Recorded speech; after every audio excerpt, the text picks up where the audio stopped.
روشن علی audio speaker centre سجان گڑھ۔ الحمدللہ رب العالمین والعاقبۃ للمتقین والصلاة والسلام علی سید الانبیاء والمرسلین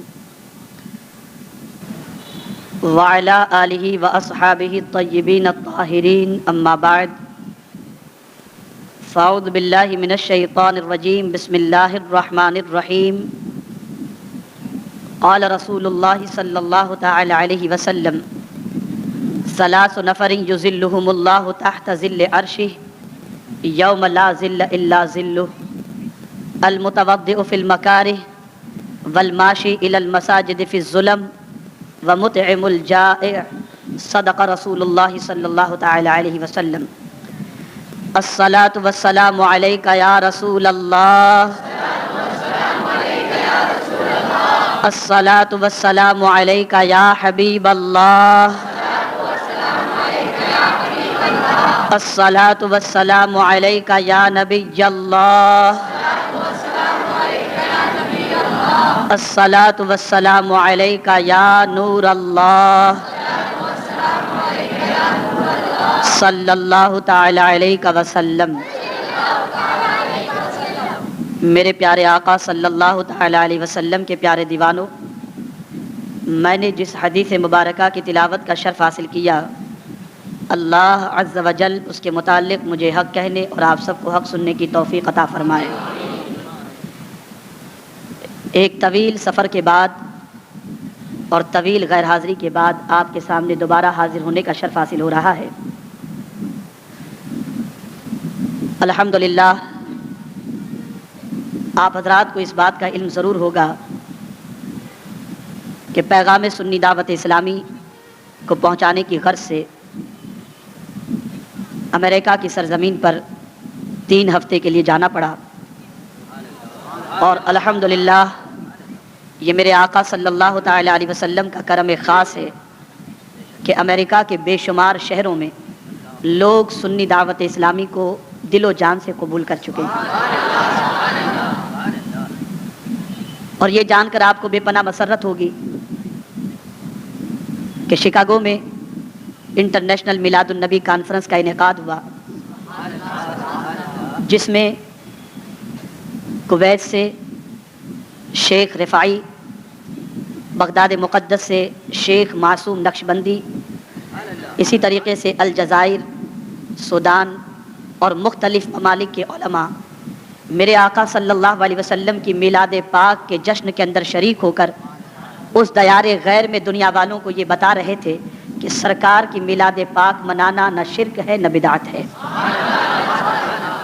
میرے پیارے آقا صلی اللہ تعالی علیہ وسلم کے پیارے دیوانوں، اسی قسم کی ایک کانفرنس کیلیفورنیا میں سین ہوزے میں منعقد کی گئی، اور اس میں بیت المقدس کے امام شیخ جمال الرفاعی اور اللہ تعالیٰ کے فضل و کرم سے اور اس کے پیارے حبیب صلی اللہ علیہ وسلم کے کرم خاص سے یہ خادم دونوں مقرر خصوصی کی حیثیت سے تھے۔ سرکار نے اتنا کرم فرمایا کہ وہاں پر سینکڑوں کی تعداد میں جو بندگان خدا اور عشاق مصطفیٰ حاضر تھے، ان سب نے اپنے علاقے میں سنی دعوت اسلامی کی شاخ کے قیام کے سلسلے میں گزارش بھی کی اور وعدہ بھی کیا کہ انشاءاللہ یہاں پر شاخ کا قیام عمل میں آ جائے گا تو ہم تن من دھن سے اس تحریک کو خوب سے خوب تر پھیلانے کی کوشش کریں گے۔ میرے پیارے آقا صلی اللہ تعالی علیہ وسلم کے پیارے دیوانوں، ان 2 کانفرنسوں کے علاوہ ہیوسٹن میں سنی دعوت اسلامی کا عظیم الشان سنی اجتماع ہوا، نیو یارک میں سنی دعوت اسلامی کا اچھا خاصا تعارف پیش کیا گیا، وہاں بھی ایک پروگرام ہوا، ڈیلاس کے اندر الحمدللہ سرکار مدینہ صلی اللہ تعالی علیہ وسلم کے صدقہ و طفیل وہاں بھی ایک پروگرام ہوا، اور اس وقت امریکہ کی سرزمین پر جن جن علاقوں میں تحریک کا کام ہوا ہے یا تحریک کا پیغام پہنچا ہے، سب لوگوں نے اپنی مسجد کے دروازے تو اپنی جگہ پر اپنے دل کے دروازے بھی محبت رسول اور تحریک کے لیے کھول چکے ہیں۔ اللہ تعالیٰ اپنے پیارے حبیب صلی اللہ علیہ وسلم کے صدقہ و طفیل ہمیں وہ دن دکھائے کہ یہ تحریک پوری دنیا کے لیے سکون کا ذریعہ بن جائے، اور تحریک سنی دعوت اسلامی سے منسلک ہو کر لوگ سرکار کی محبت میں دیوانے بن جائیں۔ اس بات کو ہمیشہ کے لیے ذہن نشیں بنا لیں کہ یہ تحریک فرد واحد کے قریب کرنے کے لیے نہیں، بلکہ یہ تحریک کا مقصد ہے کہ لوگ مدینے سے قریب ہو جائیں۔ میرے پیارے آقا صلی اللہ تعالی علیہ وسلم کے پیارے دیوانوں، آج پوری دنیا کی باطل طاقت مسلمانوں کو مدینے سے دور کرنا ہی چاہتی ہے، اسی لیے بے شمار ایسی تحریکوں کو معرض وجود میں لایا گیا کہ جن کا نصب العین ہی یہ ہے کہ سرکار مدینہ صلی اللہ علیہ وسلم کے لیے لوگوں کے دلوں میں شکوک و شبہات پیدا کیے جائیں، حضور صلی اللہ علیہ وسلم کے متعلق غلط قسم کی باتیں دل و دماغ کے اندر بٹھائی جائیں۔ لیکن الحمدللہ سرکار مدینہ صلی اللہ علیہ وسلم نے اپنی محبت لوگوں کے دلوں میں بٹھانے کے لیے اس تحریک کو پسند فرما لیے ہیں، اور انشاءاللہ یہ تحریک جب تک باقی رہے گی دنیا کی کوئی طاقت سرکار کی محبت کو لوگوں کے سینوں سے نکال نہیں سکے گی۔ ہم سب کا عزم یہی ہونا چاہیے اور مقصد یہی ہونا چاہیے کہ ہم جب تک زندہ رہیں گے محبت رسول کے چراغ کو روشن کرتے رہیں گے، ہم اپنے سینے کو بھی منور کریں گے اور انشاءاللہ لوگوں کے سینوں کو بھی سرکار کی محبت کا مدینہ بنائیں گے۔ میرے پیارے آقا صلی اللہ تعالی علیہ وسلم کے پیارے دیوانوں، میں روداد سفر آپ کے سامنے عرض نہیں کروں گا، اس لیے کہ اب سفر کی روداد کا وقت نہیں ہے، بلکہ اب وقت ہے مسلمانوں کو جاگ جانے کا، اب وقت ہے مسلمانوں کو بیدار ہو جانے کا، اور اب وقت ہے مسلمانوں کو قدم آگے بڑھانے کا۔ بہت زمانہ ہو چکا سوتے ہوئے، بلکہ اب جب بیدار نہیں ہوں گے اور ہم نے بیداری کی طرف اگر اپنے قدم کو نہیں بڑھایا تو یاد رکھو دشمن ہر طریقے سے مسلح ہو کر صفحہ ہستی سے اسلام اور مسلمان کو مٹانے کا منصوبہ بنا رہا ہے، لیکن دشمن بھول چکا ہے کہ یہ اسلام اور مسلمان کسی فرد واحد کے بھروسے پر نہیں چلتے۔ مسلمان کبھی مایوس نہیں ہوتا، مسلمان تاریکی کی منزل تاریکی کی راہوں سے گزرنے والا نہیں، اس لیے کہ مسلمان اس رسول کا ماننے والا ہے جس کو رب قدیر نے نور بنا کر کے دنیا میں بھیجا۔ مسلمان اس رسول کا ماننے والا ہے جو خداوند قدوس کا محبوب ہے، اور ظاہر سی بات ہے کہ جس کے پاس خدا کا محبوب ہو وہ مایوس نہیں ہوا کرتا۔ آج ضرورت ہے اس تعلق کو مضبوط کرنے کی، آج ضرورت ہے رسول اعظم صلی اللہ علیہ وسلم کی محبت کے چراغ کو اپنے سینے میں روشن کرنے کی۔ آپ کو یہ جان کر حیرت ہوگی کہ آج پوری دنیا اسلام کے اندر سکون کو تلاش کر رہی ہے، پوری دنیا بھٹک رہی ہے، سکون کے لیے پریشان ہے، اور جب سارے مذاہب کا جائزہ لیتی ہے اور جب آ کر کے مذہب اسلام پر پہنچتی ہے تو دنیا یہ کہنے پر مجبور ہوتی ہے سکون مل سکتا ہے تو کردار مصطفیٰ میں مل سکتا ہے، سکون مل سکتا ہے تو اسلام میں مل سکتا ہے۔ یہ جان کر آپ کو حیرت ہوگی کہ جو امریکہ آج پوری دنیا میں اسلام کو مٹانے کا بیڑا اٹھا رہا ہے، اسی امریکہ کے اندر چرچ ویران ہو رہے ہیں اور مسجدیں آباد ہوتی نظر آ رہی ہیں۔ آج وہاں پر چرچ بک رہے ہیں، مسلمان اسے خرید کر ان گرجا گھروں کو سینٹر میں تبدیل کر کے وہاں ببانگ دہل اللہ کی وحدانیت کا اعلان ہوتا نظر آ رہا ہے۔ میرے پیارے آقا صلی اللہ علیہ وسلم کے پیارے دیوانوں، لیکن ساتھ ہی ساتھ مجھے یہ بھی بتانا ہے کہ ہم مسلمانوں کی ذمہ داری کیا ہے، ہم مسلمانوں کے لیے اللہ عز و جل نے کس قسم کی ذمہ داری ہمارے سر پر رکھی ہے۔ اے سرکار مدینہ صلی اللہ علیہ وسلم کے دیوانوں، آپ کو معلوم ہوگا کہ ابھی چند دنوں پیشتر امریکہ نے سودان پر اور افغانستان پر میزائل داغے تھے، لیکن سوچو تو صحیح، میزائل داغنے کے بعد خود ہی خوف زدہ نظر آتے ہیں۔ میزائل انہوں نے داغا، ظلم انہوں نے کیا، ٹیکنالوجی ان کے پاس ہے، سارے اسلحے ان کے پاس ہے، لیکن یہ ساری طاقتوں کے ہونے کے باوجود امریکہ اپنی جگہ پر بیٹھ کر خوف زدہ نظر آتا ہے۔ لیکن خوف کی کیفیت کو آپ کو بتا دوں کہ کیا کیفیت تھی۔ یہ جب داغا گیا اس وقت میں نیو یارک میں تھا اور صبح صبح مجھے ڈیلاس کے لیے روانہ ہونا تھا۔ کافی علماء کرام اور وہاں کے ساتھی جب ایئرپورٹ پر چھوڑنے کے لیے نیو یارک ایئرپورٹ پر جب پہنچے تو الحمدللہ سب کے سروں پر سفید امامہ شریف تھا۔ اب اسامہ بن لادن جو سودان کے اندر موجود ہے اس سے لوگ اتنے خوفزدہ ہیں، وجہ کیا تھی؟ اس کے سر پر بھی امامہ ہے، چہرے پر داڑھی ہے۔ اب جو بھی امامے شریف اور چہرے میں داڑھی کے اندر نظر آتا تو اسے دیکھ کر خوفزدہ ہو جاتے۔ میرے دل میں خیال پیدا ہوا کہ ہم کوئی اسلحہ لے کر نہ گئے تھے، لیکن ایک نبی کی سنت کے پیکر اگر بن گئے تو دنیا خوفزدہ نظر آ رہی ہے۔ دنیا کے سینے کے اندر اللہ عز و جل کی، اللہ کے پیارے حبیب کی سنتوں کے سبب سے خوف پیدا ہو رہا ہے۔ آج اگر مسلمان، پوری دنیا کے مسلمان مصطفیٰ پیارے کی سنتوں پر عمل کرنا شروع کر دیں تو میں پورے یقین کے ساتھ کہہ سکتا ہوں کہ خوف ان کے دلوں کے اندر پیوست ہو جائے گا، اس لیے کہ ان کو اپنی مادی طاقتوں پر بھروسہ ہے اور ہمیں مصطفیٰ کی سنتوں پر بھروسہ ہے، سرکار کی اداؤں پر بھروسہ ہے، اس لیے کہ سرکار کی ادائیں انسان کو مٹنے نہیں دیتی۔ ادائے مصطفیٰ کو اپنانے والا دنیا میں بھی کامیاب ہوتا ہے اور آخرت میں بھی کامیاب ہوا کرتا ہے۔ میرے پیارے آقا صلی اللہ علیہ وسلم کے پیارے دیوانوں، آج صفحہ ہستی سے مسلمانوں کو مٹانے کا جو منصوبہ بنا رہے ہیں ان کو شاید یہ معلوم نہیں کہ مسلمان جب دیوانہ ہوتا ہے تو نبی کی محبت میں دیوانے ہونے والے کے لیے کوئی طاقت اس کا مقابلہ نہیں کر سکتی، اس لیے کہ سرکار اپنے چاہنے والوں کو رسوا نہیں فرمایا کرتے، بلکہ اپنے چاہنے والوں کو قدم قدم پر کامیابی سے ہمکنار کرتے ہیں۔ لیکن آج ہم مسلمانوں نے صرف دعوے محبت رسول تو کیا ہے، ہم دلیل پیش کرنا بھول چکے ہیں۔ آئیے میں آپ کو بتاؤں، اللہ کے رسول صلی اللہ تعالی علیہ وسلم نے ارشاد فرمایا 3 قسم کے لوگ ایسے ہیں جن کو کل بروز قیامت اللہ عز و جل عرش کے سائے میں جگہ عطا فرمائے گا، جب عرش کے سائے کے علاوہ کوئی سایہ نہ ہوگا۔ آپ کو میں عرض کرتا ہوا چلوں، آج پوری دنیا کا انسان یہ چاہتا ہے کہ میرا بچہ گناہوں سے بچ جائے، آج ہر ایک انسان یہ چاہتا ہے کہ خود کے قدم گناہوں کی طرف بڑھنے سے رک جائیں، آج ہر ایک انسان یہ سوچ رہا ہے کہ میری زندگی خدا اور اس کے رسول کی اطاعت میں گزر جائے، آج ہر ایک انسان یہ تصور کرتا ہے کہ میرے دامن پہ گناہوں کا دھبا نہ لگے، آج ہر ایک انسان یہ سوچتا ہے کہ میں اپنے قدم کو گناہوں کی طرف بڑھنے سے کیسے روکوں۔ آج عجیب کیفیت ہے، قدم قدم پر گناہ استقبال کے لیے تیار نظر آتے ہیں، لیکن ہم شکوہ تو کرتے ہیں، ہم شکایت تو کرتے ہیں، لیکن علاج نہیں کرتے۔ بچے کے سر میں درد ہو، آپ کے سر میں درد ہو تو درد کی شکایت کرنے سے کام نہ چلے گا، بلکہ اس کا علاج آپ کو کرنا ہوگا۔ سر میں درد ہے تو ٹیبلیٹ لو، پیٹ میں درد ہے تو ٹیبلیٹ لو، آپ کو کہیں زخم آ گیا ہے تو علاج کراؤ۔ علاج کیے بغیر اگر شکوہ شکایت کرتے رہو گے تو درد ختم نہیں ہوگا، درد زائل نہیں ہوگا۔ اے سرکار مدینہ صلی اللہ علیہ وسلم کے دیوانوں، آج گناہوں سے بچنے کے لیے ہم کوشاں ضرور ہیں، ہم دعائیں کرتے ہیں، لیکن ہمارے پاس علاج کے لیے اللہ کے رسول صلی اللہ علیہ وسلم نے بے شمار نسخے عطا فرما دیے۔ اگر ان نسخوں پر ہم نے عمل کیا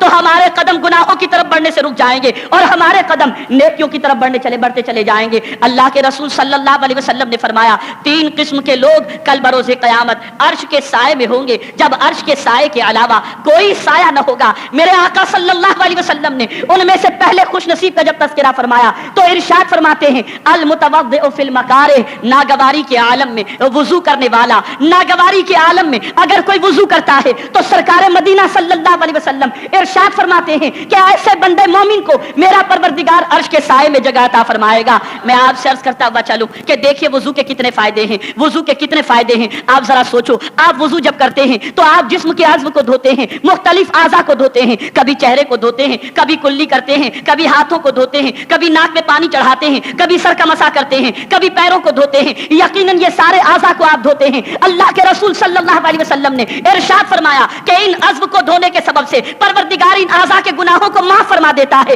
لیکن اگر کوئی شخص وضو کرنے سے پہلے بسم اللہ الرحمن الرحیم پڑھ لے تو میرے آقا فرماتے ہیں رب قدیر اس کے سارے جسم کے گناہوں کو معاف فرما دیتا ہے۔ آپ اندازہ لگائیے گناہوں سے بچنے کا بہترین علاج کیا ہے، گناہوں سے قدم کو رکانے کا بہترین علاج کیا ہے۔ جب انسان وضو کر لیتا ہے تو دل و دماغ پر گناہوں کا تصور نہیں آتا۔ وضو کر لینے کے بعد کبھی مسجد نگاہوں میں گھومتی نظر آتی ہے تو کبھی قرآن مقدس گھومتا نظر آتا ہے، کبھی تسبیح گھومتی نظر آتی ہے، کبھی خدا کا گھر نظر آتا ہے، اس لیے کہ وضو جب انسان کرتا ہے تو دل میں امنگ پیدا ہوتی ہے کہ میں اللہ کا ذکر کر لوں، اللہ کے رسول کا ذکر کر لوں، میں چند رکعتیں نماز پڑھ لوں۔ اور آپ شاید نہیں جانتے کہ وضو کی برکت کیا ہے۔ میرے آقا صلی اللہ علیہ وسلم ارشاد فرماتے ہیں کہ ایک مرتبہ میں عالم تصور کے اندر سرکار مدینہ صلی اللہ علیہ وسلم کے ارشاد کا مفہوم ہے کہ میں دیکھا کہ جنت کی سیر کر رہا ہوں، لیکن جنت میں جب میں پہنچنا چاہتا ہوں تو کیا دیکھتا ہوں کہ مجھ سے پہلے جنت میں کسی کے چلنے کی آہٹ آ رہی ہے۔ میں نے آہٹ کو سنی تو وہ بلال کی آہٹ تھی، بلال کے چلنے کی آواز تھی۔ میں بلال سے پوچھتا ہوں اے بلال ذرا تو یہ تو بتا کہ کون سا عمل کرتا ہے کہ میں نے مجھ سے پہلے تیرے جنت میں چلنے کی آہٹ کو سنی۔ حضرت بلال عرض کرتے ہیں یا رسول اللہ صلی اللہ علیہ وسلم کوئی عمل میرے پاس تو ایسا نہیں، البتہ میں ایک کام کر لیتا ہوں کہ جب میں وضو کر لیتا ہوں تو سرکار 2 رکعت نماز تحیۃ الوضو کی ادا کر لیتا ہوں، شاید یہی عمل ہو۔ اللہ کے رسول صلی اللہ علیہ وسلم نے فرمایا اے بلال یہی تمہارا عمل ہے کہ جس کے سبب سے تم چلتے مدینے میں تھے اور آہٹ میں جنت میں سن رہا تھا۔ اے سرکار مدینہ صلی اللہ علیہ وسلم کے دیوانوں، وضو کرنے والے کا مقام کتنا بلند و بالا ہے کہ اللہ کے رسول صلی اللہ علیہ وسلم نے فرمایا کہ جب کوئی بندہ مومن وضو کر لیتا ہے اور وضو کے بعد کلمہ شہادت پڑھ لے، میرے آقا فرماتے ہیں جنت کے 8 دروازے اس کے لیے کھول دیے جاتے ہیں۔ آپ ذرا اندازہ لگائیے کہ وضو کر لینے کی بنیاد پر جنت کے 8 دروازے کھل رہے ہیں، اور اسی کے ساتھ میرے آقا صلی اللہ علیہ وسلم نے ارشاد فرمایا جنت میں امتیوں کو پہچانا جائے گا۔ صحابہ کرام علیہم رضوان عرض کرتے ہیں یا رسول اللہ صلی اللہ علیہ وسلم جنت میں بے شمار نبی کے امتی ہوں گے۔ میرے آقا ان امتیوں کی بھیڑ بھاڑ میں، ان انسانوں کے جم غفیر میں ہم گنہگاروں کو آپ کیسے پہچانیں گے؟ میرے آقا صلی اللہ علیہ وسلم نے فرمایا کہ کچھ کالے گھوڑے ہوں اور اس میں کچھ سفید گھوڑے ہوں، تو کیا سفید گھوڑوں کو پہچاننے میں دشواری ہوگی؟ صحابہ نے عرض کیا نہیں یا رسول اللہ صلی اللہ علیہ وسلم، سفید گھوڑوں کو پہچاننے میں دشواری نہ ہوگی۔ میرے آقا صلی اللہ علیہ وسلم نے ارشاد فرمایا، سنو میرے صحابیوں، جس طریقے سے کالے گھوڑوں کے درمیان سفید گھوڑوں کو پہچاننا دشوار نہ ہوگا، اسی طریقے سے میدان قیامت میں بے شمار نبیوں کے امتی ہوں گے، لیکن میرے امتیوں کے چہروں کی چمک سے میں پہچان لوں گا کہ یہ میرے غلام۔ صحابہ عرض کرتے ہیں یا رسول اللہ صلی اللہ علیہ وسلم، کس عمل کی بنیاد پر آزا چمکیں گے؟ میرے آقا صلی اللہ علیہ وسلم نے فرمایا، جو بندہ مومن زمین پر وضو کرتا ہوگا تو وضو کے سبب سے جسم کے جس حصے پر پانی بہائے گا وہ حصہ سورج سے زیادہ کل بروز قیامت چمکتا نظر آئے گا۔ آج انسان دنیا کے سامنے جاذب نظر بننے کے لیے، دنیا کے سامنے خوبصورت نظر آنے کے لیے، دنیا کے سامنے اپنی پرسنالٹی کے اظہار کے لیے انسان نہ جانے کتنے جتن کرتا ہے۔ مارکیٹ میں جتنی بھی چیزیں بک رہی ہیں خوبصورتی کو عام کرنے کے لیے، انسان اسے خرید کر اپنے رنگ کو تبدیل کرنے کی کوشش کر رہا ہے، عورتیں اپنی شکل و صورت کو تبدیل کر کے جاذب نظر بننے کے لیے چہرے پر مختلف قسم کی کریم لگا کر لوگوں کی نظروں میں جچنا چاہتے ہیں۔ مردوں کا حال یہ ہے کہ چہرے پر اس طرح گھما کر ڈیلی شیونگ کر کے چہرے کے اوپر کریم لگا کر لوگوں کی نظروں میں جچنا چاہتے ہیں کہ ہم خوبصورت نظر آئے۔ اے دیوانگان عشق رسول، یہ بات ذہن میں رکھ لو کہ یہ مصنوعی چیزوں سے اگر تم خوبصورتی حاصل کرو گے تو یہ لمحے بھر کی تو ہو سکتی ہے، قیامت تک کی نہیں ہو سکتی۔ لیکن اگر تم نے وضو کو اپنی زندگی کا ایک لازمی حصہ قرار دے دیا اور وضو پر تم کاربند ہوئے تو یہ ایسی چمک تمہیں رب عطا فرمائے گا کہ یہ چمک دنیا میں بھی ہوگی اور آخرت میں بھی یہ چمک تمہیں میسر ہوگی۔ یہ چمک معمولی نہیں، اس عزم کو چمکانے کا اور اللہ کے رسول صلی اللہ علیہ وسلم کی بارگاہ کے اندر خوشنودی حاصل کرنے کا یہ بہت بہترین ذریعہ ہے۔ وضو کر لو گے تو قدم قدم تمہارے نیکیوں کی طرف بڑھیں گے۔ ایک آدمی جب وضو میں رہنے کا عادی بن جاتا ہے تو اس کی کیفیت یہ ہوتی ہے کہ وہ یہ چاہے گا کہ اس کا وضو نہ ٹوٹے۔ اب کبھی اللہ نہ کرے زبان سے کوئی بات نکل جائے تو اس کے دل میں کراہیت پیدا ہوتی ہے کہ میں نے گالی دے دی، اب میرا وضو باقی رہا یا نہ رہا۔ اب وہ سوچے گا کہ وضو کے اندر کراہیت پیدا ہو گئی، چلو میں دوبارہ وضو کر لوں۔ اب جب وضو کرے گا تو سوچے گا زبان کو لگام دے دوں، اس لیے کہ پھر اگر میں نے کوئی غلط بات کہی تو دوبارہ مجھے وضو کرنا پڑے گا۔ اللہ اکبر، ایک وضو انسان کی زبان کی بھی حفاظت کر رہا ہے۔ نگاہ بہک رہے ہوگی تو دل میں خیال پیدا ہوگا کہ نگاہوں کو آوارہ چھوڑ دوں گا تو میرا وضو ناقص ہو جائے گا، تو سوچے گا میں نگاہوں کو نیچی کر لوں تاکہ میرا وضو باقی رہے۔ اے سرکار مدینہ صلی اللہ علیہ وسلم کے دیوانوں، جب نگاہوں کے نیچے کرنے کی بات آئی ہے تو یہ عرض کرتا ہوا چلوں، آج مسلمان جب زمین پر چلتا ہے تو نگاہوں کو ادھر ادھر دوڑاتا ہوا گھومتا ہے،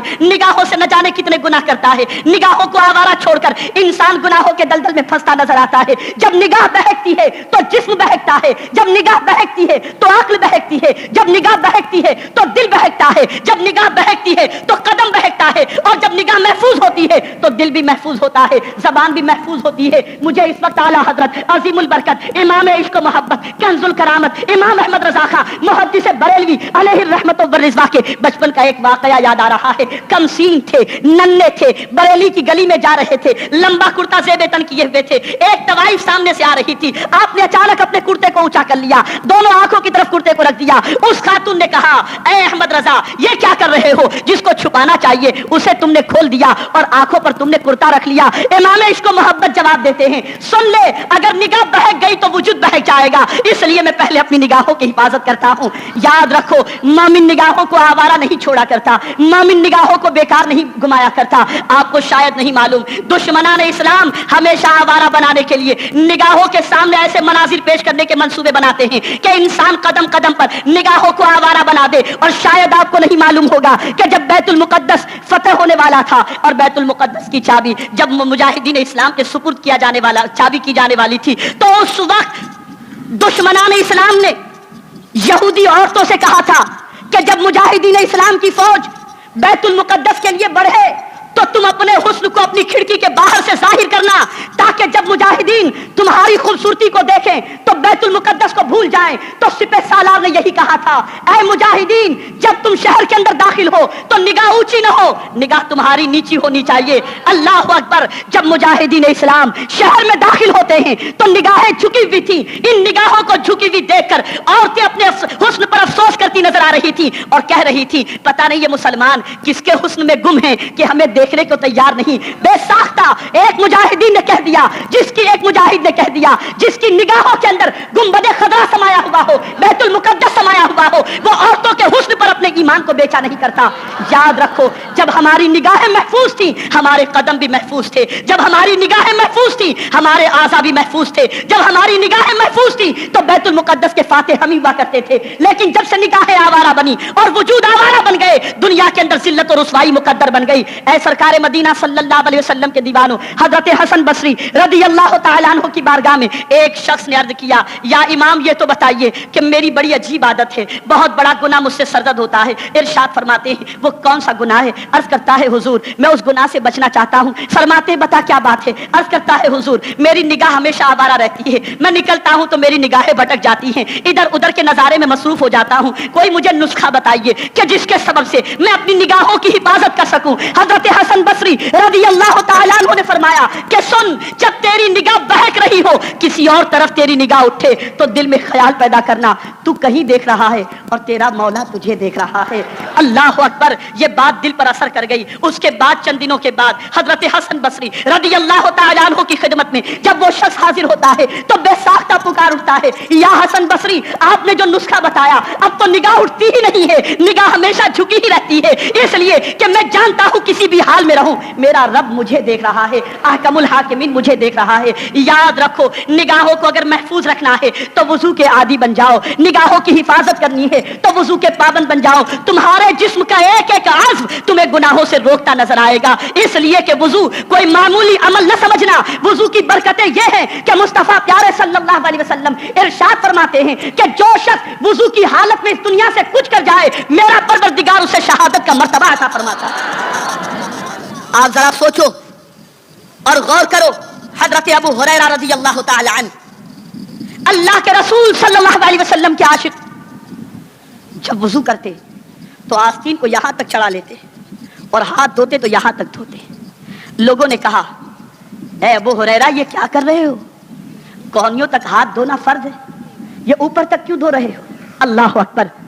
ارشاد فرماتے ہیں میرے آقا صلی اللہ علیہ وسلم نے ارشاد فرمایا کہ جب بندے مومن وضو کرتا ہے اور وضو کرتے وقت جس حصے کو دھوتا ہے وہ حصہ قیامت کے دن سورج سے زیادہ چمکے گا, تو میں اس لیے یہاں تک دھوتا ہوں تاکہ یہ حصہ بھی قیامت کے دن سورج سے زیادہ چمکے. آپ ذرا سوچو, اولیاء کرام کی کیفیت تو یہ تھی کہ لمحے بھر کے لیے وضو کے بغیر رہنا وہ اپنے لیے گناہ تصور کیا کرتے تھے. اور اسی لیے جب اولیاء کرام کی زندگی کا مطالعہ کرو گے تو آپ کو پتا چلے گا کہ کبھی غوث پاک 40 سال سے عشاء کی 40 سال تک عشاء کے وضو سے فجر کی نماز ادا فرماتے ہیں. کیا بات سمجھ میں آئی؟ بات یہ سمجھ میں آئی کہ وضو کے اتنے پابند تھے کہ عشاء میں وضو کرتے تو فجر تک وہ وضو باقی رہتا, اس لیے کہ اتنی دیر تک وضو رکھنے کی ان کی عادت تھی, وضو میں رہنے کی عادت تھی. اور ایک بات عرض کروں, میرے آقا صلی اللہ علیہ وسلم کی خدمت بابرکت میں ایک صحابی حاضر ہوئے, عرض کرتے ہیں یا رسول اللہ صلی اللہ علیہ وسلم دعا فرمائیں اللہ مجھے شہادت کی موت عطا فرمائے. کیا خوب مانگ تھی, کتنا پیارا سوال تھا. نماز کا مسئلہ پوچھنے نہیں آئے تھے, وضو کا مسئلہ پوچھنے نہیں آئے تھے, حج و زکات کا مسئلہ پوچھنے نہیں آئے تھے, بلکہ یہ سوال کرنے آئے تھے, یہ دعا کی گزارش کرنے آئے تھے کہ سرکار دعا فرمائیں اللہ مجھے شہادت کی موت نصیب فرمائے. اس سے یہ پتہ چلتا ہے کہ صحابہ کا یہ عقیدہ تھا کہ کچھ بھی سرکار سے جائز چیز تم مانگ سکتے ہو, اور سرکار کو اللہ نے اختیار عطا فرمایا کہ جو بھی کوئی سوال کرے مصطفیٰ پیارے اس کے سوال کو پورا کر دیتے. اب صحابی نے سرکار کی بارگاہ میں سوال کیا, آقا دعا فرمائیں اللہ مجھے شہادت کی موت نصیب فرمائے. سرکار نے دیکھا میرے آقا کی نگاہوں سے کون سی چیز پوشیدہ ہو سکتی ہے, جو پتھر کی کیفیت کو جانتا ہو, جو درختوں کی کیفیت کو جانتا ہو, جو زمین پر رہ کر عرش کی خبر دیتا ہو. وہ آنے والے کے سوال کے مطابق کیا عرش اس کی نگاہوں کے سامنے نہ ہوگا؟ سرکار نے دیکھا لوہے محفوظ پر میدان جنگ میں لڑنا لکھا نہیں تھا کہ یہ شخص میدان جنگ میں لڑے گا. اب سوال یہ ہو رہا ہے آقا دعا فرمائیں اللہ شہادت کی موت نصیب فرمائے. تو سرکار نے دیکھا کہ میدان جنگ میں لڑتے لڑتے انہیں شہادت کی موت نصیب نہیں ہوگی. اب سوال شہادت کی موت کا تھا. سرکار نے فرمایا رات کو جب تم سویا کرو تو وضو کر کے سویا کرو. اللہ اکبر. یہ صحابی ایک رات سوئے, وضو کر کے روزانہ سوتے تھے, ایک رات وضو کر کے سوئے, رات کو سونا تھا, جسم سے روح کا رشتہ ٹوٹ گیا. سرکار نے فرمایا یہ شہید ہے کہ وضو کی حالت میں جو اس دنیا سے کچھ کرتا ہے اللہ اسے شہادت کا مرتبہ عطا فرماتا. ایک عمل بتاتا ہوں, اس کو ذہن میں رکھو, دل و دماغ میں نقش کر لو. صبح جب بیدار ہوا کرو تو کلمہ شہادت پڑھ لو. کیا کرو؟ بولو بھائی, کلمہ شہادت پڑھ لو. آپ صبح بیدار ہونے کے بعد روزانہ اگر معمول بنا لیے کہ کلمہ شہادت پڑھیں گے تو اب سو کر اٹھو گے تو کلمہ شہادت پڑھنے کی عادت, جب بھی اٹھے کلمہ شہادت پڑھنے کی عادت. تو مرنا تو سب کو ہے, کوئی پرماننٹ سرٹیفکیٹ لے کر تو نہیں آیا نا, سب کو مرنا ہے. اب جب اس دنیا سے تم کچھ کرو گے اور قبر کی تاریک وادی میں جب تمہیں لٹایا جائے گا اور فرشتے جب تمہیں اٹھائیں گے تو عادت تھی اٹھ کر کلمہ شہادت پڑھنے کی. فرشتہ سوال کرے گا, اس سے پہلے تم نے اس کے سارے سوال کا جواب دے دیا, سوال سے پہلے تم نے جواب دے دیا. تو یہ عادت بنا لو تاکہ یہ عادت مرنے کے بعد بھی تمہیں کام آئے. آج اگر یہ عادت بنا لو گے تو قبر کی تاریک وادی میں یہی عادت تمہاری نجات کا ذریعہ بن جائے گی. میرے پیارے آقا صلی اللہ علیہ وسلم کے پیارے دیوانوں, وضو کے بے شمار فائدے ہیں, وضو کی بے شمار برکتیں ہیں. ایک برکت اور بتا دوں, کیونکہ میری بہنیں بھی اپنے گھروں کے اندر میری آواز سن رہی ہوں گی. یاد رکھو, عورتیں جو ہے یہ اپنے لیے ضروری بنا لیں. عورتیں اپنے لیے کوشش کریں کہ وضو کی حالت میں روٹیاں بنائیں گی, وضو کی حالت کے اندر گھر کے اندر کھانا بنائیں گی. اس کی برکتیں بے شمار ہیں. پوچھو بابا فرید الدین گنج شکر رحمت اللہ تعالی علیہ سے کہ جب بھی وہ نماز پڑھتے تو ہر نماز کے بعد دعا کرتے, اے اللہ میری ماں کی قبر پر انوار و تجلیات کی بارش فرما, رحمتوں کی بارش فرما. لوگوں نے پوچھا بابا فرید یہ تو بتاؤ اپنی ماں کے لیے تم اتنی دعا کیوں کرتے ہو؟ ارشاد فرماتے ہیں فرید الدین جو گنج شکر بنا ہے اس کی وجہ صرف یہ ہے کہ میری ماں نے کبھی بے وضو مجھے دودھ نہیں پلایا تھا. اور فرماتے ہیں جب رات کو میری ماں تہجد کے لیے اٹھتی تو مجھے اٹھنے کے بعد تہجد کی نماز پڑھ کر دودھ پلایا کرتی. تو فرید الدین آج جو گنج شکر بنا ہے یہ اسی ماں کی دودھ کی کرشمے سے بنا کہ وضو کرنے والے کو سرکار فرماتے ہیں وضو کی حالت میں جو مر جائے اسے شہادت کا مرتبہ ملتا ہے. اس سے بڑھ کر کیا اور کیا؟ ارے تو جب تم وضو کی حالت میں رہو گے, اللہ اکبر, قدم قدم پر برکت, قدم قدم پر خدا کی رحمت, زبان پر اللہ کا ذکر جاری رہے گا. وضو کی حالت میں ہو, دکان پر بیٹھے ہو, کسٹمر کوئی نہیں ہے, اٹھائے پنسورا لے کر کچھ آیت ہی پڑھ لیے.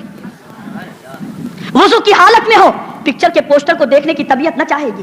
وضو کی حالت میں ہو, قدم گناہوں کی طرف نہ بڑھیں گے. اے مسلمانوں, اور اس کی برکت ایک یہ سرکار نے فرمائی کہ قیامت کے دن عرش کے سائے کے علاوہ کوئی سایہ نہ ہوگا, اور وہ شخص جو ناگواری کے عالم میں وضو کرتا ہو پروردگار اسے عرش کے سائے میں جگہ عطا فرمائے گا. آپ ذرا سوچو, وہاں نفسی نفسی کا عالم ہوگا, کوئی کسی کا پرسان حال نہ ہوگا, اور ایسے موقع پر صرف عرش ہی کا سایہ ہوگا, اور اس خوش نصیب کو رب قدیر عرش کا سایہ عطا فرمائے گا جو خوش نصیب ناگواری کے عالم میں وضو کرتا ہوگا.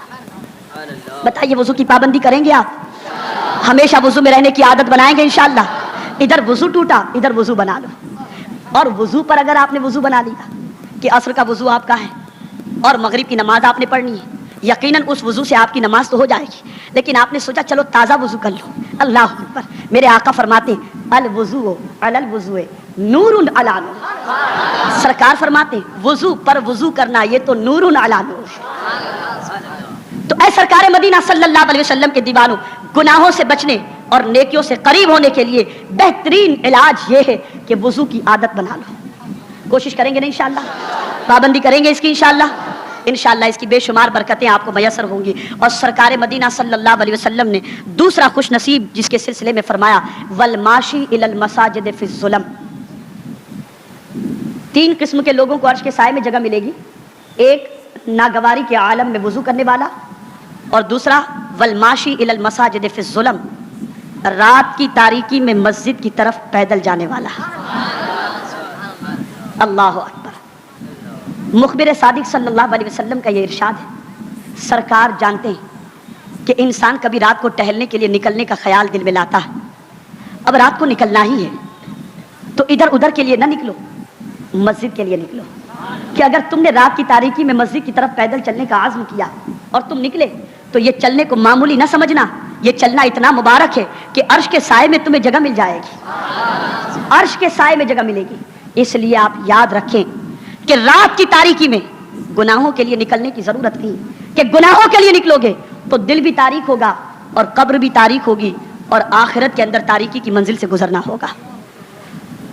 اس لیے اگر قبر کو منور کرنا چاہتے ہو اور رات کو نکلنے کا جذبہ ہی ہے تو اللہ کے گھر کی طرف اللہ کے پیارے حبیب صلی اللہ علیہ وسلم کے فرمان لبیک کہتے ہوئے نکلنے کی کوشش کرو. اس سے یہ بھی ہے کہ آپ جب اندھیرا ہوتا ہے، سورج طلوع نہیں ہوا ہوتا، اس سے پہلے فجر کی نماز کے لیے بھی مسجد میں جانا، بعض بزرگان دین و محدثین نے اس کو بھی اس میں شمار کر لیا ہے کہ اندھیرا ابھی ہوتا ہے، مکمل اجالا نہیں ہوتا، سورج تو نکلا ہی نہیں ہوتا. تو اگر کوئی شخص اس طریقے سے فجر کی نماز کے لیے بھی پیدل مسجد کی طرف چلتا ہے، اور بزرگان دین کا معمول تھا کہ مسجد کی طرف پیدل چلا کرتے تھے. اب بعض بزرگوں کی بڑی عجیب کیفیت تھی کہ مکان مسجد سے کافی دور لیتے تھے، بعض بزرگوں کا عالم تھا مسجد سے قریب لیتے. مسجد سے قریب لینے والوں سے پوچھا گیا کہ آپ مسجد سے قریب کیوں لیتے ہیں؟ فرماتے ہیں اللہ کے ذکر کی آواز زیادہ سے زیادہ آئے. اور بعض بزرگان دین جو دور لیتے تھے ان سے پوچھا گیا دور کیوں لیتے ہو؟ فرماتے مسجد سے دور لیں گے تو زیادہ قدم چلیں گے تاکہ زیادہ ثواب مل جائے. وہ تو سوچتے تھے تو ثواب کا، وہ جمع کرنا چاہتے تھے تو نیکیاں، وہ جمع کرنا چاہتے تھے تو آخرت کی دولت، اور ہم جمع کرنا چاہتے ہیں دنیا کی دولت. اللہ کے رسول صلی اللہ علیہ وسلم نے فرمایا کہ میری امت کے دل میں جب دنیا کی محبت جمع ہو جائے گی، اسلام کی ہیبت ان کے دلوں سے نکل جائے گی. آج دنیا کی محبت نے اسلام کی ہیبت کو دل سے نکال دیا. اور سرکار مدینہ صلی اللہ علیہ وسلم کے ایک ارشاد کا مفہوم یہ بھی ہے کہ مجھے میری امت کی تنگدستی اور فقر کا خوف نہیں، مجھے اگر خوف ہے تو اس بات کا کہ کہیں میری امت کے دل پر دنیا کی محبت غالب نہ ہو جائے. اس لیے کہ جس کے دل میں بھی دنیا کی محبت غالب ہوئی وہ ہلاک ہو گیا. اس لیے سرکار مدینہ صلی اللہ علیہ وسلم کے دیوانوں، اللہ توفیق دے تو تہجد کے لیے گھروں سے نکلو. اور سنی دعوت اسلامی کے معاون، سنی دعوت اسلامی کے مشفق، محب، ہمدرد حضرت علامہ قمر الزمان خان صاحب اعظمی مقدس اللہ النورانی، برطانیہ میں ایک بار مجھ سے حضرت نے فرمایا تھا کہ میں یہاں انگلینڈ میں تو ہوں لیکن آج بھی مجھے اپنے گاؤں کی وہ مسجد یاد ہے جب میرے والد تہجد کے لیے میری انگلی پکڑ کر مجھے لے جایا کرتے تھے. آپ اندازہ لگائیے کہ وہ تربیت تھی جس کی وجہ سے دنیا آج ان سے فیض حاصل کرتی نظر آتی ہے. آج ضرورت ہے کہ ہم خود بھی ان نیکیوں کی طرف اپنے قدم کو بڑھائیں، مسجد سے قریب ہو جائیں، سنت مصطفیٰ سے قریب ہو جائیں، گناہوں کو چھوڑ کر نیکیوں کو سینے سے لگا لیں. اس لیے کہ نیکی اللہ کے رسول کی ادا کا نام ہے کہ جو بھی مصطفیٰ کی ادا کو تم اپناؤ گے وہ ساری چیزیں نیکی ہے. چاہے تم ادائے مصطفیٰ کے طریقے، ادائے مصطفیٰ پر کھانا کھاؤ، ادائے مصطفیٰ پر بیٹھو، ادائے مصطفیٰ پر چلو، ادائے مصطفیٰ پر سو گے تمہیں راحت بھی ملے گی اور عبادت کا ثواب بھی مل جائے گا. اور سنو، یہ نیکیاں نہ تمہیں دنیا میں ذلیل ہونے دیں گی نہ آخرت کے اندر ذلیل ہونے دیں گی. اور ادائے مصطفیٰ کو اپنانے کی بنیاد پر دنیا کا خوف سینے سے نکل جائے گا. تو میرے پیارے آقا صلی اللہ علیہ وسلم کے پیارے دیوانوں، رات کی تاریکی میں مسجد کی طرف پیدل جانے والا، اس کو بھی سرکار نے فرمایا قیامت کے دن اللہ عز و جل عرش کے سائے میں جگہ عطا فرمائے گا. اور تیسرا خوش نصیب بھوکوں کو کھانا کھلانے والا. اس لیے آپ انبیاء کرام علیہم الرضوان سے لے کر اولیاء کرام علیہم الرضوان تک سب کی زندگی اٹھا کر دیکھ لو تو کبھی وہ تنہا کھاتے ہوئے آپ کو نہیں ملیں گے، بلکہ معمول تھا کہ لوگوں کو ساتھ لے کر کے کھایا کرتے تھے، بھوکوں کو کھلایا کرتے. اور اولیاء کرام کی شان تو دیکھو کہ زمین کے اوپر تھے تب بھی لنگر جاری تھا، اور زمین کے اندر آرام کر رہے ہیں تب بھی بھوکوں کو کھانا مل رہا ہے. اس لیے کہ وہ جانتے تھے کہ یہ معمولی چیز نہیں، یہ بہت بڑی عبادت ہے. اور یہ بات ذہن میں رکھیں، اللہ کے رسول صلی اللہ علیہ وسلم نے فرمایا احب الاعمال بعد الایمان باللہ ادخال السرور فی قلب المسلم. اللہ پر ایمان لانے کے بعد اللہ کو جو عمل سب سے زیادہ پسند ہے وہ یہ ہے کہ تمہارے سبب سے کسی مسلمان کے دل میں خوشی پیدا ہو جائے. اے مسلمانوں، ان چیزوں کو اپنانے کی ضرورت ہے. مجھے اس وقت حضرت بایزید بستامی علیہ رحمہ کی ایک بات یاد آ رہی ہے. آج ہماری اور آپ کی تمنا کیا ہوتی ہے؟ مرنے سے پہلے ساری چیزیں مل جائیں، مرنے سے پہلے دولت مل جائے، مرنے سے پہلے بنگلے بن جائیں، مرنے سے پہلے دنیا کی چاہو حشم کو حاصل کر لیں. اللہ اکبر. پوچھو بایزید بستامی علیہ رحمہ سے، دعا کرتے تھے اے اللہ مجھے اس وقت تک تو موت نہ دینا جب تک تیرے نبی کی جتنی سنتوں کو جانتا ہوں اس پر عمل نہ کر لوں. زندگی کا آخری لمحہ تھا، جتنی سنتوں کی معلومات تھی اس پر انہوں نے عمل کر لیا تھا، لیکن ایک سنت ایسی تھی جس پر عمل کا موقع نہ ملا تھا، رویا کرتے، آنکھوں سے اشک جاری تھے. لوگوں نے پوچھا بایزید بستامی علیہ رحمہ، بایزید بستامی یہ تو بتائیے رونے کی وجہ کیا ہے؟ ارشاد فرماتے ہیں ایک سنت جو میں جانتا ہوں ابھی تک اس پر عمل کا موقع نہیں ملا. لوگوں نے کہا حضور وہ سنت کون سی ہے؟ ارشاد فرماتے ہیں ایک مرتبہ محسن انسانیت صلی اللہ علیہ وسلم مسجد نبوی شریف میں تشریف لے گئے اور مصلی پر پہنچے تھے کہ قریب سے ایک بچے کے رونے کی آواز آئی. تو میرے آقا صلی اللہ علیہ وسلم مصلی چھوڑتے ہیں اور اس مکان کی طرف بڑھتے ہیں جہاں سے بچے کے رونے کی آواز آ رہی تھی. تشریف لے گئے، دروازے پر دستک دیتے ہیں، صاحب خانہ نے دروازہ کھولا. میرے آقا صلی اللہ علیہ وسلم نے فرمایا بچہ تمہارے یہاں رو رہا ہے. اس نے عرض کیا ہاں یا رسول اللہ صلی اللہ علیہ وسلم، بچہ میرے یہاں رو رہا ہے. میرے آقا صلی اللہ علیہ وسلم نے فرمایا کیوں رو رہا ہے؟ اس نے عرض کیا یا رسول اللہ صلی اللہ علیہ وسلم رونے کی وجہ یہ ہے کہ میرے گھر میں دودھ نہیں، بچہ بھوک سے رو رہا ہے. میرے آقا صلی اللہ علیہ وسلم گھر پہ تشریف لائے اور دودھ کا انتظام فرماتے ہیں، دودھ لے جا کر اس بچے کے لیے عطا فرماتے ہیں. بچہ جب دودھ پیتا ہے اور مسکرانے لگتا ہے تو بچے کی مسکراہٹ کو دیکھ کر میرے آقا بھی مسکرا دیتے ہیں. مسجد میں تشریف لائے، بایزید بستامی علیہ رحمہ فرماتے ہیں میں بھی اس دن کے انتظار میں ہوں کہ میں بھی مسجد میں پہنچوں، مصلی کے قریب پہنچوں. اتنے میں کسی بچے کے رونے کی آواز آئے، اس بچے کی تڑپ اور پیاس کو، اس بچے کی پریشانی کو دور کر دوں تاکہ نبی کی سنت پر عمل ہو جائے. مجھے یہ موقع ابھی تک نہیں ملا، اس لیے میں بے چین ہوں. اللہ اکبر، دل میں یہ نیت تھی. ایک مرتبہ بصرہ کی مسجد کے اندر تشریف لے جاتے ہیں، مصلی کے قریب پہنچتے ہیں کہ قریب سے بچے کے رونے کی آواز آتی ہے. حضرت بایزید بستامی علیہ رحمہ مصلی چھوڑتے ہیں، نبی کی سنت کے اندر، وارفتگی کے عالم کے اندر اس مکان کی طرف بڑھتے ہیں، دروازے پر دستک دیتے ہیں، دروازہ کھولا جاتا ہے. بایزید بستامی علیہ رحمہ نے پوچھا بچہ تمہارے یہاں رو رہا ہے؟ صاحب خانہ نے کہا ہاں بچہ میرے یہاں رو رہا ہے. ارشاد فرماتے ہیں کیوں رو رہا ہے؟ کہا دیا بجھ چکا ہے، تیل ختم ہو چکا ہے، تاریکی کے سبب سے رو رہا ہے. حضرت بایزید بستامی علیہ رحمہ اپنے گھر کی طرف آتے ہیں، تیل لیتے ہیں، مسجد کی طرف اس گھر کی طرف بڑھتے ہیں اور جانے کے بعد دیے کو روشن کر دیتے ہیں. تیل کے ذریعے دیا روشن ہوا، بچہ مسکرانے لگا، بایزید بھی مسکرانے لگے، لوٹنے لگے. وہ مکان یہودی کا تھا، بچہ یہودی کا تھا. دامن بایزید پکڑ کے عرض کرتا ہے اے بایزید یہ تو بتاؤ بچہ میرا تھا، تڑپ تم کیوں رہے تھے؟ یہ تو بتاؤ، تم یہود میں مسلمان ہوں، تم یہودی ہو، بچہ میرا رو رہا تھا، بے قرار تم کیوں ہو گئے؟ بایزید پکار اٹھتے ہیں یہ تو مجھے نہیں معلوم، مجھے بس اتنا معلوم ہے میرے نبی ایک بچے کے رونے پر بے قرار ہوئے تھے، اس لیے میں بھی بے قرار ہو گیا. میرے نبی نے بچے کو چپ کرایا تھا تو میں بھی نبی کی سنت پر عمل کیا. اللہ اکبر، اتنا سننا تھا کہ وہ یہودی پکار اٹھتا ہے جس نبی کی یہ تعلیم ہو اور جس نبی کے ماننے والے غلاموں کا عالم یہ ہو، یقیناً وہ مذہب سچا ہے. بایزید مجھے کلمہ پڑھاؤ اور تمہارے نبی کے غلاموں میں شامل کر دو. میں پوچھنا چاہتا ہوں نبی کی بے شمار سنتیں ہیں، چہرے پر داڑھی رکھنا بھی سنت، امامہ شریف باندھنا بھی سنت، لباس اسلامی پہننا بھی سنت، یہ ساری سنتیں ہیں. لیکن ساتھ ساتھ یہ بھی سمجھ لو کہ یہ بھی نبی کی سنت ہے کہ کوئی بچہ بلک رہا ہو تو اس بچے کی بلک پر آبا لبیک کہتے ہوئے پہنچ کر اس بچے کی فریاد کو سننا، اس کی فریاد رسی کرنا، یہ بھی سنت مصطفیٰ جان رحمت ہے. آج عیش کے اندر جو مسلمان اپنی زندگی گزارتے ہیں میں ان سے پوچھنا چاہتا ہوں کیا بغداد میں بچے پریشان نہیں ہیں؟ کیا سودان میں بچے پریشان نہیں ہیں؟ کیا سیریا میں بچے پریشان نہیں ہیں؟ آج ضرورت ہے اپنے عیش کو ختم کرو اور نبی کے غلاموں کی ہمدردی کے لیے جس طریقے سے ممکن ہو قربانی کے لیے تیار ہو جاؤ. اگر یہ نظام بنا لیا گیا، اس کی طرف پیش قدمی کی گئی تو دنیا دیکھے گی کہ جس کے سینے کے اندر عشق مصطفیٰ کا چراغ اس طریقے سے جل رہا ہو، دنیا کا کوئی شخص اسے صفحہ ہستی سے نہیں مٹا سکتا. آج نبی کی تعلیم پر عمل کرنے کی ضرورت ہے.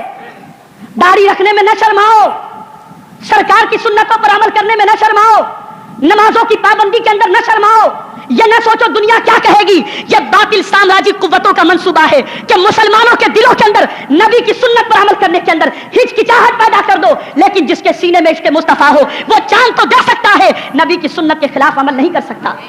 عزم کرو داڑھی رکھو گے، عزم کرو سنت مصطفیٰ کو اپناؤ گے، عزم کرو جیو گے تو ادائے مصطفیٰ پر اور مرو گے تو ادائے مصطفیٰ پر. اب الحمدللہ پوری دنیا میں بیداری کی لہر چلی ہوئی ہے.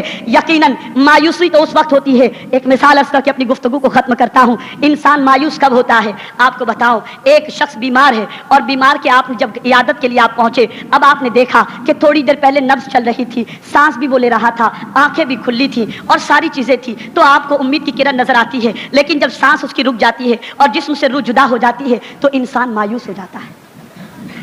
مایوس ہوتا یا نہیں ہوتا؟ جواب دو میرے سوال. لیکن جب تک اس کی نبض حرکت کر رہی ہے، جب تک اس کی سانس چل رہی ہے، چاہے وہ کینسر کا مریض ہو، چاہے پیرالیسس کا اٹیک آیا ہو، چاہے ہارٹ اٹیک ہوا ہو لیکن نبض چل رہی ہے تو انسان مایوس ہوتا ہے کہ امید کی کرن نظر آتی ہے، امید ہوتی ہے نا ابھی اس کی طبیعت بحال ہو جائے گی۔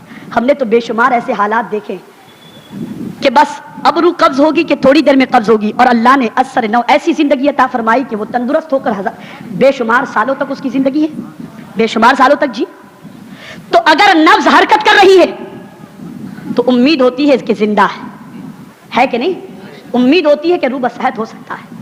آج باطل اور سامراجی قوت یہ سمجھ رہی ہے کہ مسلمان مردہ ہو چکا ہے، لیکن اسے نہیں معلوم کہ نبی کی محبت کے اندر ابھی بھی اس کا دل ہل رہا ہے، اور جب تک نبی کی محبت کے اندر مسلمانوں کے سینے کے اندر دل کے اندر جنبش رہے گی دنیا کی کوئی طاقت اسے مایوس نہیں کر سکتی۔ اس لیے ہم یہ کہتے ہیں کہ سنی دعوت اسلامی یہ احیاء عشق رسول کی تحریک ہے، اس کا مقصد ہی یہ ہے کہ پوری دنیا میں شمع عشق مصطفیٰ کو روشن کر دو تاکہ محبت رسول کے اجالے کے اندر ہم دنیا میں بھی کامیاب ہو جائیں اور آخرت میں بھی کامیاب ہو جائیں۔ اس لیے سرکار مدینہ صلی اللہ علیہ وسلم کے دیوانوں ہر ہفتے اس اجتماع میں خود بھی تشریف لائیں، اپنے علاقے میں تحریک کے کام کو جاری کریں، خوب سے خوب تر کام کریں، اور خاص طور پر پڑھے لکھے حضرات، دانشور حضرات، سوجھ بوجھ رکھنے والے حضرات اور ہر قسم کے فرد سے میں گزارش کرتا ہوں کہ اب اس تحریک کے ساتھ وابستہ ہو کر کاندھے سے کاندھا ملا کر دل سے دل ملا کر عزم مصمم کر کے یہ طے کر لو کہ انشاءاللہ جئیں گے تو محبت رسول پر اور مریں گے تو انشاءاللہ محبت رسول پر۔ بتائیے آپ میں سے اس کے لیے کتنے لوگ تیار ہیں؟ ماشاءاللہ، الحمدللہ۔ اللہ تعالیٰ آپ حضرات کی نیتوں میں خوب سے خوب تر استقامت عطا فرمائے، برکت عطا فرمائے۔ آج کے بعد یہاں سے جب جاؤ تو یہ عہد کر کے جاؤ کہ چہرے پر داڑھی بھی رکھیں گے، ہمیں دنیا کی کوئی طاقت نبی کی ادا کو اپنانے سے اب نہیں روک سکتی، اس لیے کہ ہمیں دنیا میں ہیرو کا ڈپلیکیٹ نہیں بننا۔ دنیا ہمیں کسی ہیرو کا نقال نہ کہے، جب بھی کہے تو کہے یہ مدینے والے کا دیوانہ ہے، یہ سرکار کا چاہنے والا ہے۔ اس لیے اپنا لو اور اس پیغام کو عام کرنے کے لیے جد و جہد کرو، کوشش کرو۔ ارے کھانے پینے کے لیے انسان پیدا نہیں ہوا، انسان تو اس لیے پیدا ہوا ہے کہ یہاں رہ کر آخرت کی تیاری کر لے۔ کوشش کریں گے آپ انشاءاللہ؟ آپ میں کا ہر فرد اپنے اپنے علاقے میں تحریک کی شاخ قائم کرنے کے لیے کوشش کرے۔ اس تحریک پر الحمدللہ میرے آقا صلی اللہ علیہ وسلم کی خصوصی نظر کرم ہے۔ میں اس لیے کہہ رہا ہوں کہ دنیا میں شاید ہی کوئی تحریک آپ کو ایسی ملے کہ جس کا نہ خود کا دفتر ہو، نہ کوئی خاص اس کے پاس کوئی جگہ ہو، نہ کوئی فنڈ ہو، اور ایسی تحریک پوری دنیا میں کام کر رہی ہو۔ تو ہم تو یہی کہتے ہیں، لوگوں کو رقم پر بھروسہ ہے، ہمیں سرکار کے کرم پر بھروسہ ہے۔ تو سرکار کے کرم پر یہ سب کچھ چل رہا ہے، اور ہمیں ان کے کرم ہی کی ضرورت ہے، ہمیں ان کی نظر عنایت ہی کی ضرورت ہے۔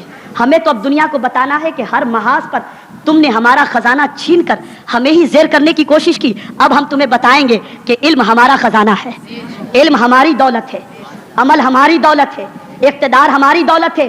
اس لیے کہ زمین پر ہم اللہ کے علاوہ کسی کی حکومت کو قائم رہنے دینا نہیں چاہتے۔ ہمارا مقصد یہ ہے کہ زمین پر انصاف ہو، زمین پر خدا کے احکام کو جاری کرنا ہے۔ تو میرے پیارے آقا صلی اللہ علیہ وسلم کے پیارے دیوانوں، خوب محنت کرنی ہے۔ کیا اپنے نبی کے لیے آپ دن میں ہفتے میں کچھ اوقات نہیں نکال سکتے؟ جواب دو میرے سوال کا۔ تو کوشش کرنا ہے ہر سنیچر کو اپنے علاقے سے قافلہ در قافلہ اس مسجد میں پہنچنا۔ آئیں گے انشاءاللہ العظیم، اور یہ کبھی نہ دیکھنا کہ بولنے والا کون ہے، یہ دیکھنا کہ کیا بول رہا ہے۔ اس لیے کہ ہر آنے والا آتا ہے، دنیا سے چلا جاتا ہے، لیکن ذکر مصطفیٰ باقی رہنے والا ہے۔ تو یہاں سے جو بھی مصطفیٰ پیارے صلی اللہ علیہ وسلم کا پیغام ملتا رہے اسے دل کے نہا خانوں میں جگہ دے دو، اور اس کے بعد اس پیغام کو لے کر پوری دنیا میں اس طریقے سے پھیل جاؤ کہ دنیا سے تاریکی مٹ جائے اور نبی کی محبت کے چراغ کو روشن کر کے دنیا کو اجالے کے اندر تم لے آؤ۔ اللہ ہم سب کو توفیق رفیق نصیب فرمائے۔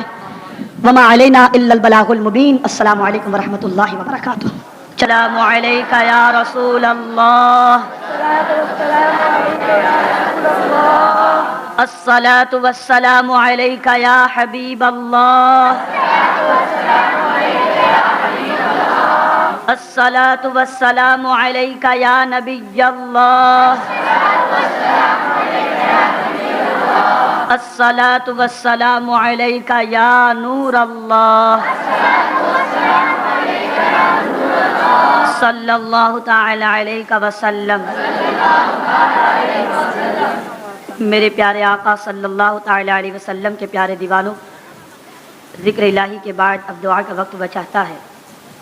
اپنی اپنی آنکھوں کو بند کر لیں اور گردن کو جھکا لیں. دل و دماغ میں جتنے بھی وسوسات و خیالات آتے ہوں اسے نکالنے کی کوشش کریں.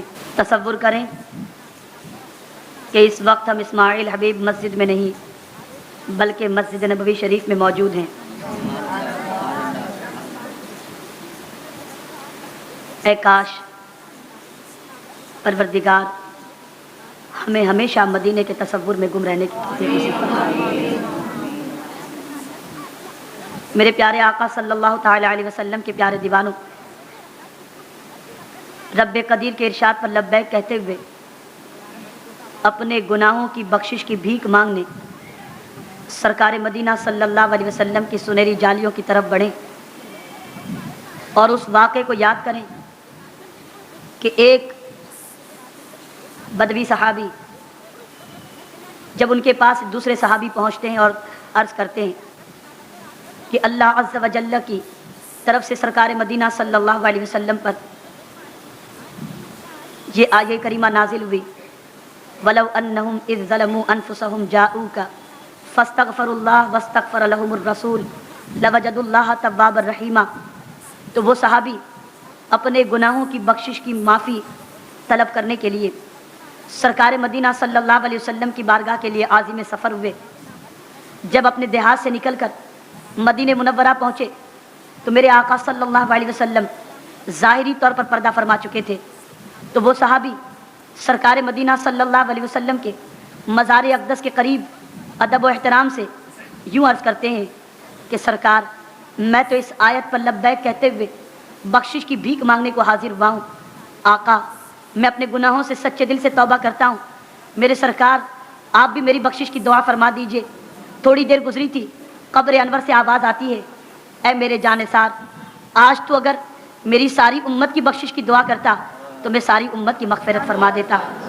آج یہ ہم اپنے پیارے آقا صلی اللہ علیہ وسلم کی بارگاہ بے کس پناہ میں اپنے لیے اور امت مسلمہ کی بخشش کی بھیک مانگنے کے لیے مواجہ اقدس کی طرف بڑھیں. یہ دیکھو سرکار مدینہ صلی اللہ علیہ وسلم کا مواجہ اقدس نظر آ گیا. ادب و احترام سے عرض کریں، الصلاۃ والسلام علیکہ یا رسول اللہ. پھر تھوڑے ہٹ کر السلام علیکہ یا امیر المؤمنین سیدنا ابوبکر صدیق رضی اللہ تعالیٰ عنہ کہیں. پھر تھوڑے ہٹ کر السلام علیکہ یا امیر المؤمنین سیدنا عمر فاروق اعظم رضی اللہ تعالیٰ عنہ کہیں.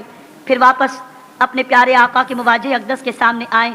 اب اپنے ہاتھوں کو اٹھائیں اور اپنے پیارے آقا صلی اللہ علیہ وسلم کی بارگاہ بے کس پناہ میں عرض کریں، یا رسول اللہ انظر حالنا، یا حبیب اللہ اسمع قالنا، اننا فی بحر غم مغرقون، خذ یدی سہل لنا اشکالنا، خذ یدی سہل لنا اشکالنا، خذ یدی سہل لنا اشکالنا. میرے سرکار تیرے ٹکڑوں پہ پلے غیر کی ٹھوکر پہ نہ ڈال، جھڑکیاں کھائے کہاں چھوڑ کے صدقہ تیرا، ایک میں کیا اور میرے عصیاں کی حقیقت کتنی، مجھ سے 100 لاکھ کو کافی ہے اشارہ تیرا. میرے سرکار ہم اپنے گناہوں سے نادم ہو کر، شرمندہ ہو کر، پشیماں ہو کر آپ کی بارگاہ بے کس پناہ میں سچے دل سے توبہ کرتے ہیں. آقا آپ بھی ہماری بخشش کی دعا فرما دیجئے، آپ بھی ہماری نجات کی دعا فرما دیجئے. میرے سرکار وہ ساعتیں دی ہیں خدا نے دامن محبوب کو، جرم کھلتے جائیں گے اور یہ چھپاتے جائیں گے. میرے سرکار ہم گنہگاروں کے حال پر کرم کی نظر فرمائیے. میرے سرکار ہم سیاہکاروں کی بخشش کی دعا فرمائیے. میرے آقا ہم بے عملوں کی نجات کی دعا فرما دیجئے. میرے سرکار مانگنے کا سلیقہ بھی تو نہیں آتا اور زبان بھی تو اس لائق نہیں کہ آپ کا نام لے سکیں، ہاتھ بھی تو اس لائق نہیں کہ آپ کی بارگاہ میں پھیلائے جا سکیں، یہ منہ بھی تو اس لائق نہیں کہ آپ کو دکھایا جا سکے. لیکن سرکار تجھ سے منہ چھپاؤں تو کروں کس کے سامنے، تم سے منہ چھپاؤں تو کروں کس کے سامنے، کیا اور کسی سے بھی توقع نظر کی ہے. میرے سرکار مانگیں گے مانگے جائیں گے، منہ مانگی پائیں گے. سرکار میں نہ لاہے نہ حاجت اگر کی ہے، سرکار میں نہ لاہے نہ حاجت اگر کی ہے. میرے سرکار اسی امید پر حاضر ہوئے ہیں کہ اس در کی حضوری ہی اس یہاں کی دوا ٹھہری ہے، زہر معاصی کا طیبہ ہی شفا خانہ.